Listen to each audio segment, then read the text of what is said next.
Hey guys, I wanted to do a video on a 1936 Emerson Roundnose that I'll be restoring. This is a video of how it looks now before I've done anything to it. It does run, but before I take it apart, just wanted to show you a video of it running and tell you a few things about this particular fan. So this fan, like I said, was made in 1936. This is the first year of the 56-inch of the large Roundnose fan. Before this was the Longnose. And what's interesting about this one is if you look at the tag, it has a 2.3 amp motor. That's the same motor as the Longnose. It's quite a bit more powerful. It's a bit more powerful than the later 1.7 amp shaded pole motors you'll find on most Roundnoses. But this is a 56-inch fan. The later ones are 52. So kind of interesting. It's got a little bit more kick than you typically find. And something else I noticed about this older one is the finishing on the top casting is quite a bit nicer than the later ones. You see a smoother profile to the vents and a smoother texture to the top. So if I were to put this fan somewhere like where you have stairs or a view from the top, just a little thing, it would look a little bit nicer in that situation than a later Roundnose would. So you get a little bit nicer finishing on the casting than the later ones. You get a more powerful motor. It's not going to be quite as quiet as the later ones.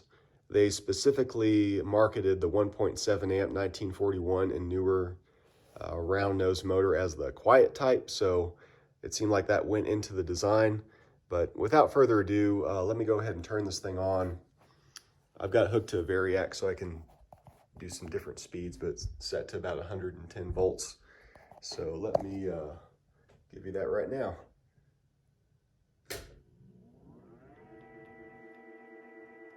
All right, starts right up.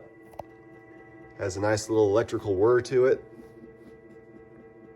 Just a little bit of vibration, not too much. So this fan is actually going to be installed once restored in my old bedroom. There's a Century CF58 that I restored that's in there now. Beautiful fan, but I just could not get that thing quiet enough. It vibrates a lot. There's a lot of vibration transferred to the blades. I added washers, rubber washers. I did everything I could, but that fan is just not very quiet, not quiet enough for a bedroom. So I'm hoping this thing will be, at least on lower speeds. The speed coil seems to work fine, 3-speed fan.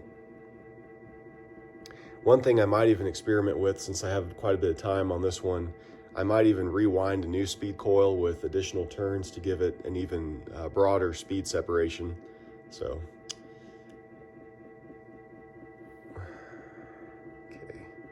Okay, so now I'm going to cut the power.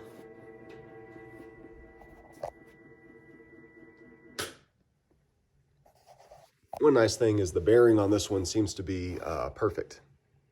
Like I cannot really hear anything of consequence. And that's a good thing because this fan uses the equivalent of an Etna F6 bearing. And as far as I know, they're not made anymore and you can only find them new old stock. And they're pretty tough to find. But yeah, at Etna F6, this original one seems to be just fine, so I'm just going to use it the way it is.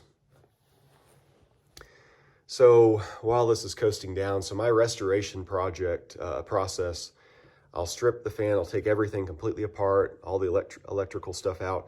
I will leave the stator coil in the housing, but everything else comes out. And the reason I leave that is the alignment between the stator and the rotor is very precise. And if you look around the perimeter, I mean, that gap is so small you couldn't even fit a sheet of paper in there. So I've just found it's easier to leave it in place and mask it off with paper when you paint the fan. It's pretty easy to do. You just slide it in from the underside and cover up these vent holes from the inside, and then when you paint it, it doesn't spray all over the coils. Because this fan doesn't seem to be buzzing, I'll probably leave the coils the way they are. I'll just kind of clean them off gently with something that won't disrupt the paper. Because I like it looking as close to factory as possible. I don't spray a lot of varnish unless it needs it, and this one does not seem to need it. So, and I can tap out these rivets from the inside, pop this tag off, and my friend Seth Anderson has a technique for restoring these zinc tags. You take a soft brass wire wheel on a Dremel tool, and you just kind of very carefully work your way across the surface, and it cleans off that residue. And then when you're finished, you hit it with some clear coat, and you'll see when this fan is finished, this will be much more readable than it is now.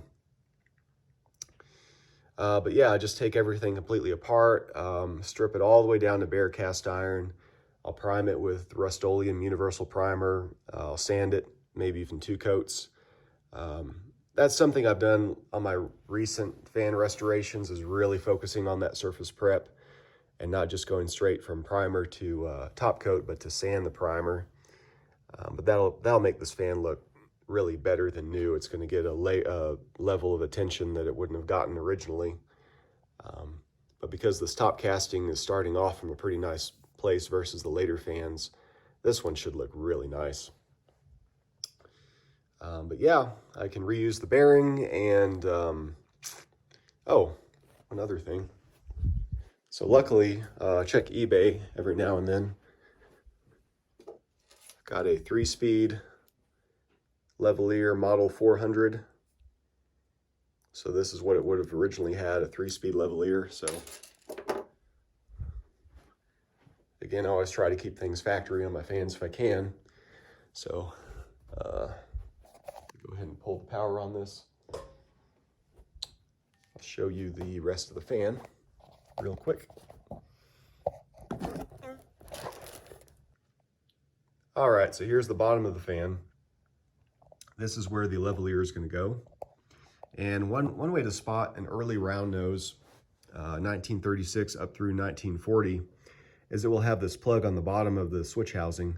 The later ones do not have that, but this one does. So if you wanted to add like a chandelier attachment or something like that, you would have that option, which is kind of cool. And something else about these very early ones, 1936 and 1937 only, as far as I know, is they have the little dimples on here and then on the opposite side, right there, just like the Longnose had. So you have to keep that in mind when you're looking at blade sets, because you'll have to have 2 that have the dimple so they'll mount. And these have the short arms and the 14-degree blade pitch. And the long blades, it's the exact same configuration as the Longnose, making this a 56-inch fan. Something about these blades, though, this particular set, you know, I plan to strip and refinish them, but the type of wood used between these 2 pairs of blades is very different. These 2, as far as I can tell, were remade. The profile isn't really quite correct on them, and they are way thicker. So it would probably run okay, you know, paired weight-wise across. But the fact that I'll be stripping and refinishing these blades with them having a very different wood grain is not going to look too good, because I tried to do that last year with a GE ceiling fan. I ended up staining it very, very dark, and still was not quite correct, not quite what I want. So I'll be looking for a new set of blades for this fan, and if you have leads into where I could find some, please let me know. So anyways, I'm going to start by just kind of taking this fan apart and stripping each part individually, and priming, sanding. It's going to look really nice, guys. It's going to look probably better than new if it works out the way I'd like it to. All right, I plan on having a video when this is finished and hung. It's going to be, gosh, probably May, guys. I've taken a lot of time off this fall, and my PTO balance is actually negative right now, so got to work quite a bit to build that back up so I can go home. All right, thanks for watching.